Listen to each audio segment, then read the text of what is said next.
Sveiki visi, su jumis sveikinuosi, aš Raudonasis Lapinas ir kaip matote, aplink mane yra tokia keista mėlyna siena, kuri dar yra vadinama pasaulio siena arba World Border. Tai šitoje pamokoje aš jums parodysiu, kaip tą World Border arba tą pasaulio sieną konfigūruoti ir prisitaikyti kiekvieno serverio reikalavimams, turbūt jo, tai va. Bet prieš tai šiek tiek faktų, nes tikrai tikiu, kad ne visi jūs esat matę šitą dalyką. Jeigu esate žaidę paprastuose survival serveriuose galbūt, na, o jeigu jūs nesate tik esate žaidę su, na, paprasta vanilo, tiesiog su draugais arba vienas per kompiuterį, tai turbūt jūs tokios sienos net nematėte. Tai standartiškai šita siena būna apie 30 milijonų blokų. Vadinasi, jeigu mes būtume visiškam sienos centre, tai į bet kurią pusę prie pat sienos apie 15 milijonų blokų. Tai jūs įsivaizduokit, kokio didumo tie skaičiai. Visas pasaulis taip vat su tokia standartinė siena turėtų apie 12,5 milijonų pasaulio čiunkų, arba kitaip tariant pasaulio gabalų. Ir būtent vienas iš tų gabalų turi kažkur apie 60 tūkstančių blokų. Tai dabar 60 tūkstančių blokų kart 12,5 milijonų ir jūs žinot, kiek, na, turint standartinę sieną, jūsų serveriui arba kompiuteriui reiktų užkrauti tų vadinamų pasaulio gabalų. O dabar įsivaizduokit, kad šita informacija pakliuvo į sukčių rankas, kurie ateina į jūsų serverį jo sugadinti. Tai vat ir yra šitos pamokos tikslas tas, kad mes tiesiog pabandysime susimažinti, pasikeisti, pasikonfigūruoti būtent šitą pasaulio sieną, kad, na, nebūtų jokių nesąmonių ir jūsų serveris netgi, sakyčiau, greičiau veiktų, nes, na, žaidėjai taip toli nuklyst visur negalės. Tai, žodžiu, nieko nelaukiam ir pradedam. Tai pirmasis dalykas, tai jums reikia turėti, tiksliau būti serverio operatoriumi, aš jau esu.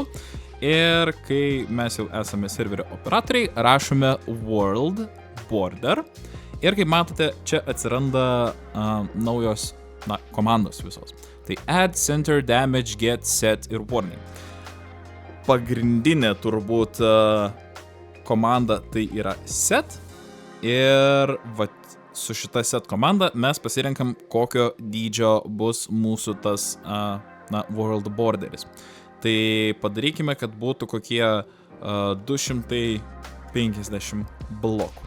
Kaip matote, siena dingo, bet jeigu mes dabar kur nors sugalvosime paskristi ir nuskristi, štai ta siena jau yra visai čia pat.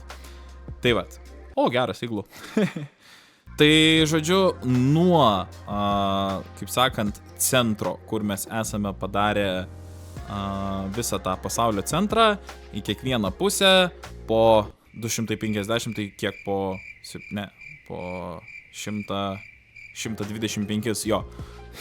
Mano matematika biški sunkiai veikia šiandien. Tai vat, nuo sienos centro 125 blokai į bet kurią pusę ir jūs sutiksite pasaulio sieną. Bet galbūt jums nepatinka, kad vat, dabar mes esame tokiam uždaroj dėžėj ir čia praktiškai yra tik tais, na, 1-2 biomai.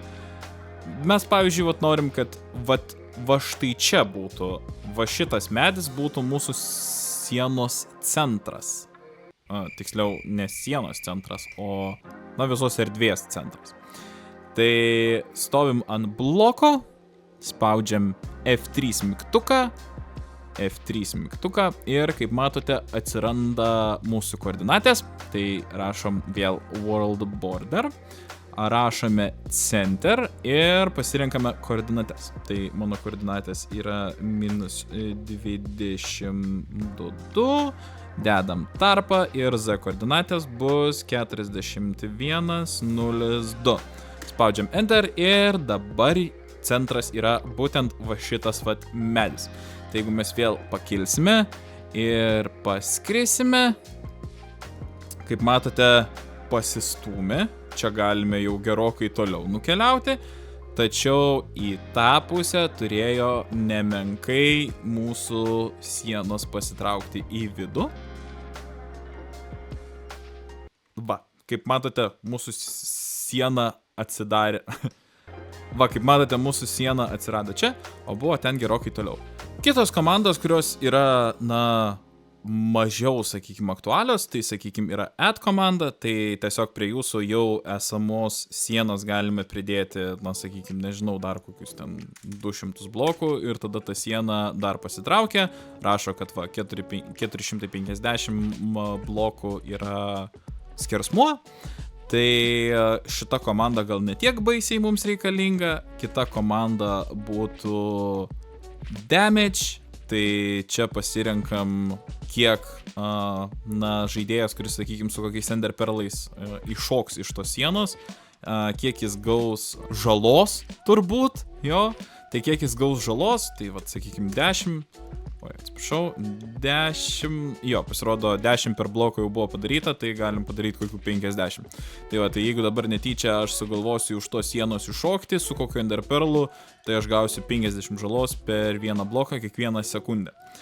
Tai toks dalykas ir kitas dalykas yra World Border Warning ir va, distance, tai jeigu, sakykime, ten lieka 20, tai gauni įspėjimą, kad, žodžiu, tu esi labai arti pasaulio sienos. Tai šitai paprasta ir nesunku yra konfigūruoti pasaulio sieną arba vadinamą World Borderį. Tai jeigu jums patiko šita pamoka, būtinai paspauskite mygtuką patinka, prenumeruokite Red Fox Cloud kanalą. Jeigu mane žiūrite kur nors kitur, būtinai paspauskite širdutę ir sekite Red Fox Cloud. Na, su jumis buvo aš, Raudonasis Lapinas. Tikiuosi, kad jums ši pamoka tikrai labai patiko.